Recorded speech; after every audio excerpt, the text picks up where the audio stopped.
In many parts of the world, when someone is dying, the room empties slowly, one relative at a time, until only a nurse remains. Checking machines that measure things skin and voice used to measure well enough on their own.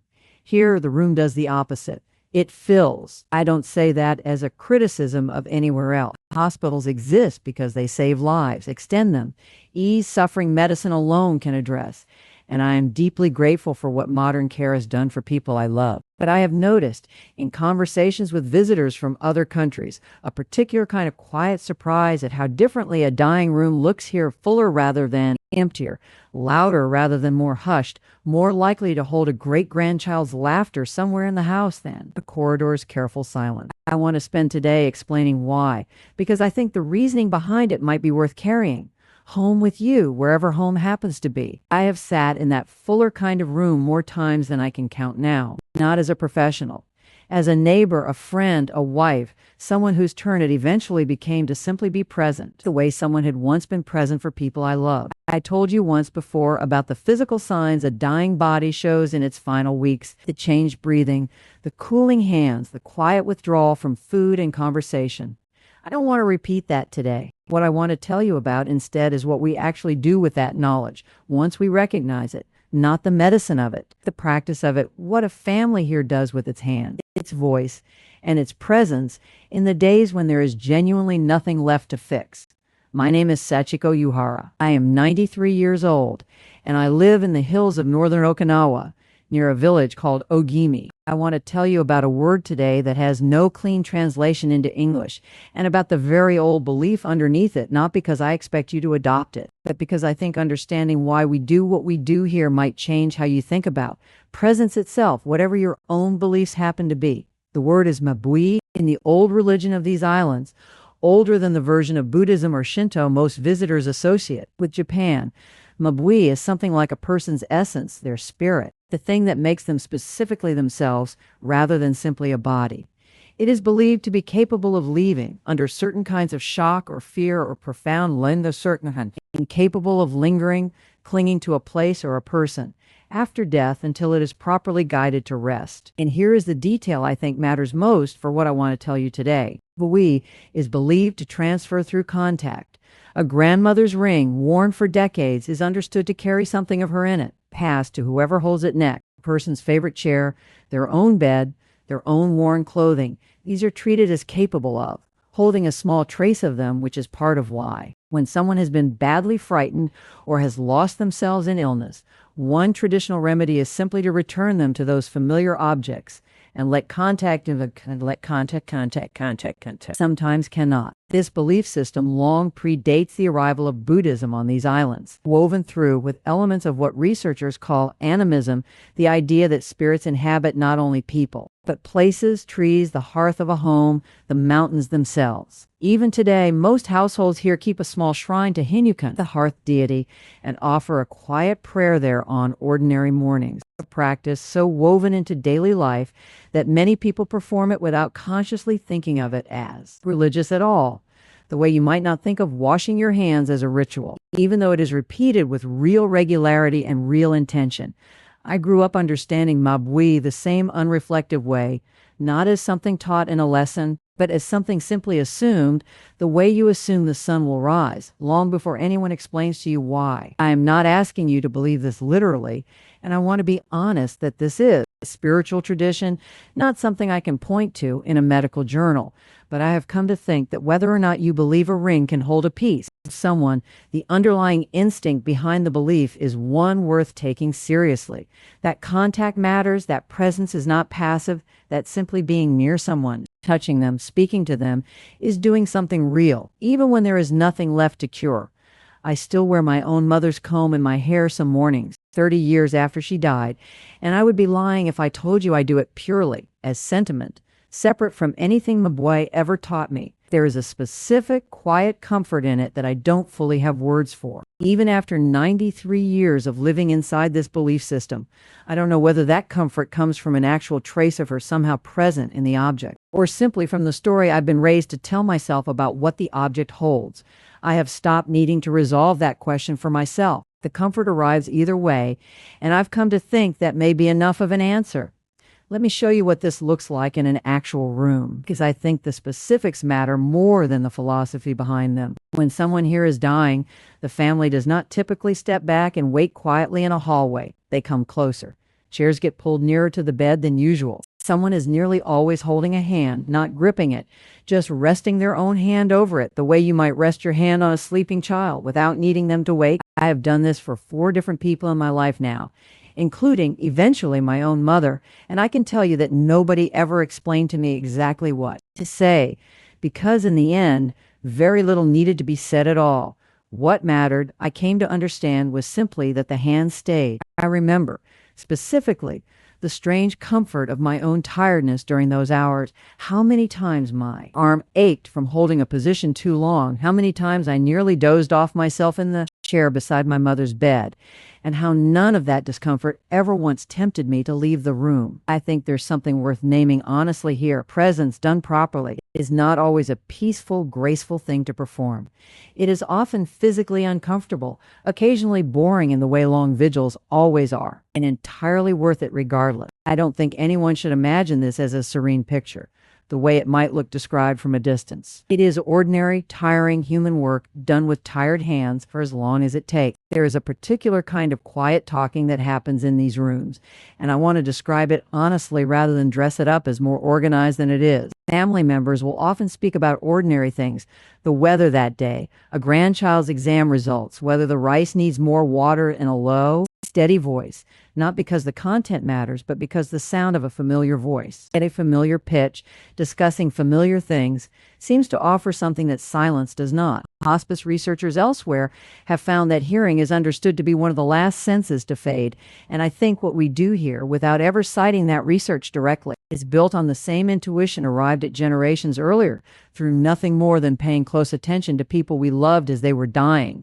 Singing happens too, though I want to be careful not to make this sound more formal or universal than it actually is.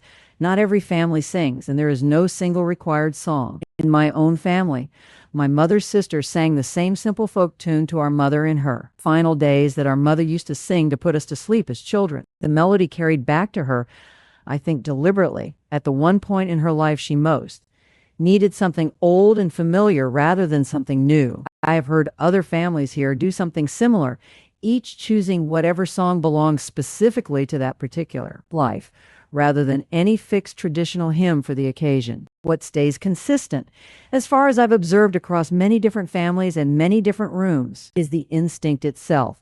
Bring back something familiar rather than introducing something new, in the hours when very little else can still be recognized easily. I think this instinct extends further than song, actually, into nearly everything a family does in that room. Familiar food is sometimes warmed nearby, not to be eaten, but simply for its smell to fill the space. Familiar names get repeated, a grandchild's name, a place the person loved, a nickname unused in decades, suddenly spoken again as though it might still be heard and recognized.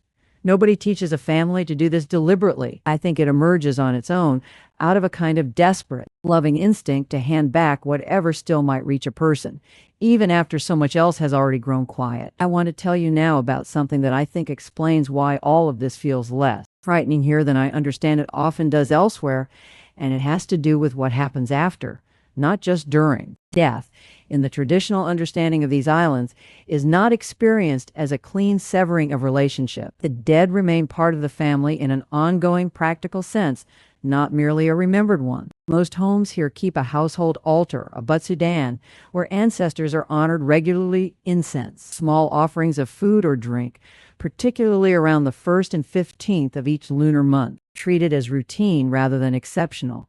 Once a year, in spring, families gather at the ancestral tomb itself for a festival called Shimi, and I want to describe what this actually looks like, because I think the word festival surprises people who assume a grave visit must be solemn. Families bring elaborate meals, sit together on mats or tarps laid out in front of the tomb, eat, drink, and talk, sometimes for hours, in a mood closer to a reunion picnic than a memorial. Children run between the family tombs, while the adults catch up on a year's worth of news, some of it addressed, quite directly and without embarrassment, to the ancestors themselves. I have attended Shimi at my own family's tomb every spring I can remember, and I want to tell you honestly that it does not feel like grief, Most years, though grief certainly lives somewhere inside it, it feels closer to what I imagine a family reunion feels like anywhere in the world.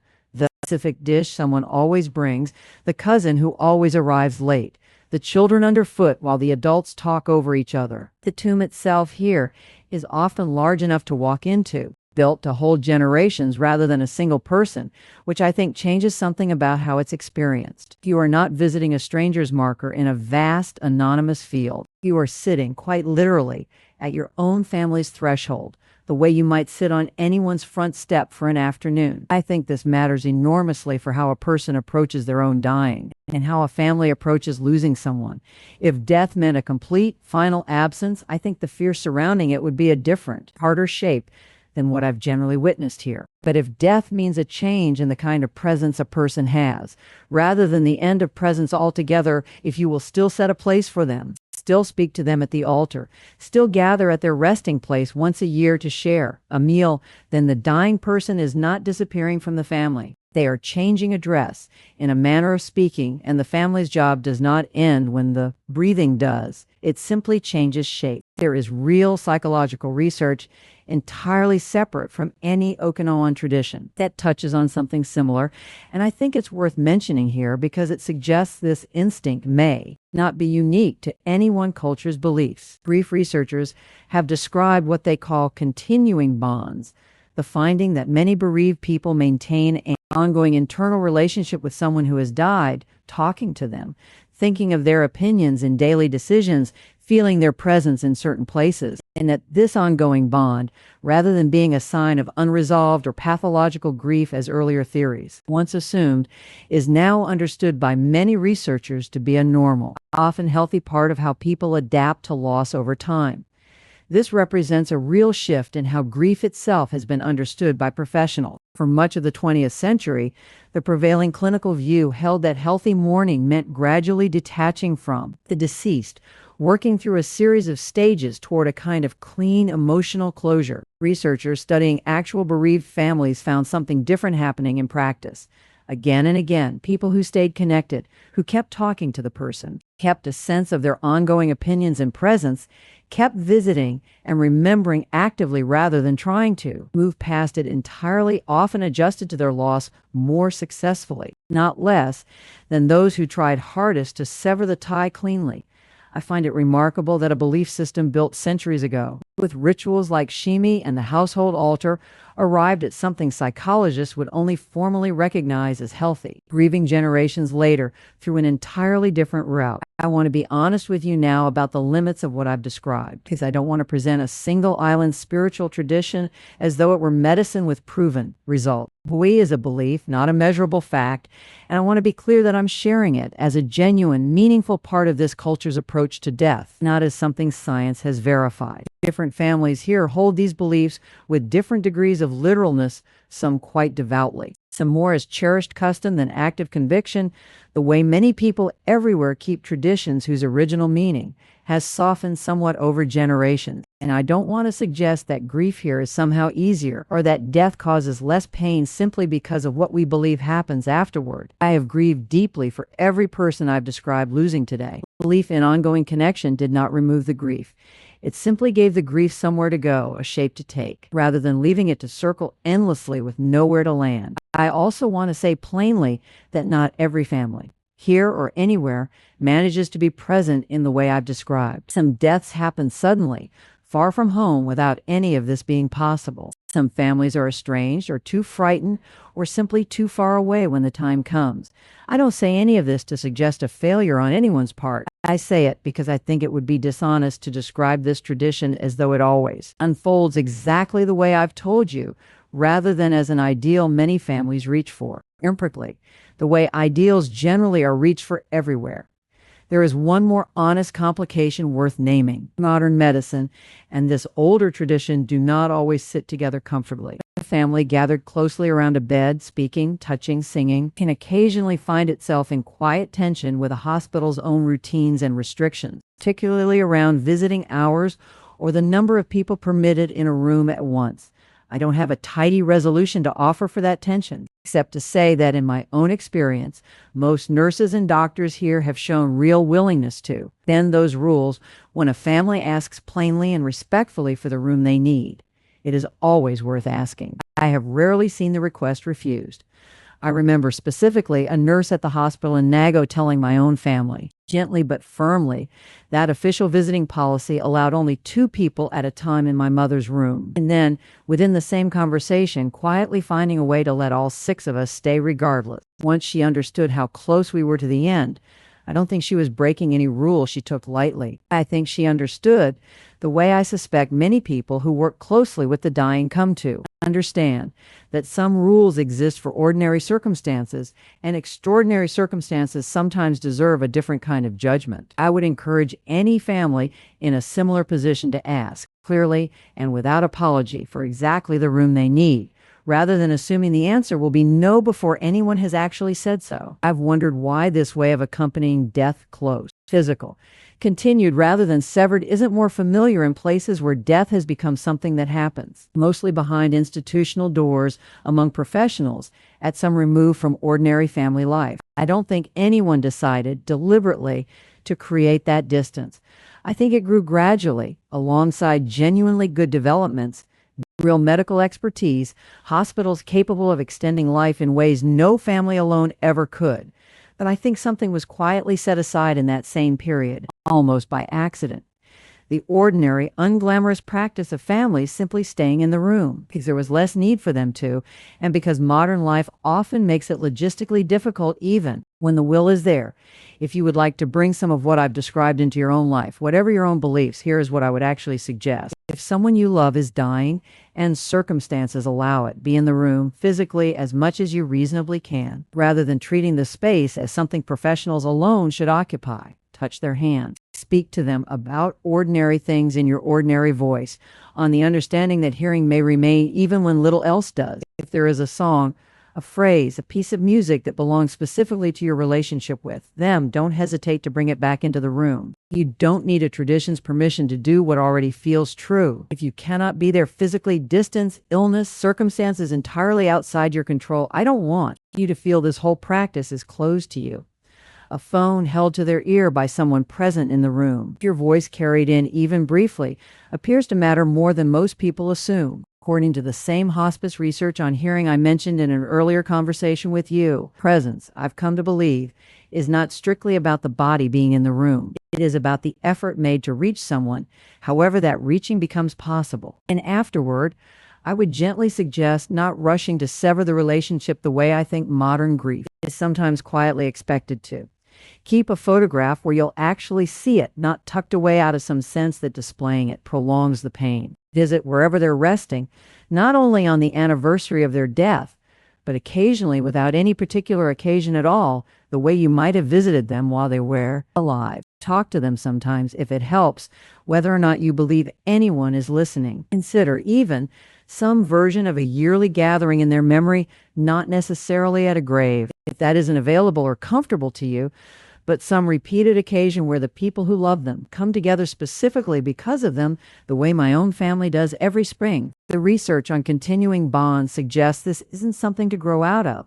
For many people, it may simply be one of the more honest ways grief is meant to be. Carried, not a stage to move past, but a relationship to keep tending, in whatever form still makes sense once the physical presence is gone. Before I go, I want to mention gently that if any of what I've described today feels difficult, because you're living through something like it right now, I am truly sorry. And nothing I've said is meant to suggest there's a right or a wrong way to be doing this. Grief and dying rarely follow the shape any single video, mine included, lays out so neatly. If you find yourself wanting to talk to someone about it, a hospice counselor, a grief support line, or simply a trusted person nearby is worth reaching for alongside anything I've shared here rather than instead of it. I mentioned my Mabui earlier in other conversations we've had, the friends who show up so reliably. That missing them means something. If you'd like to be one of the people who's simply here again next time, there's a small button near this video that does exactly that, and I'd be glad to have you stay. Tell me, if you'd like, whether your own family has any tradition, however small, for staying close to someone as they're dying or for staying close to their memory afterward. I read what people share, and I suspect many of you are carrying traditions of your own that deserve to be spoken aloud as much as mine do. Next time, I'd like to return to something gentler, still an ordinary evening in this house, in the small rituals Kenji and I protect after the sun goes down, simply because we've always found them worth protecting. Thank you for sitting with me this morning.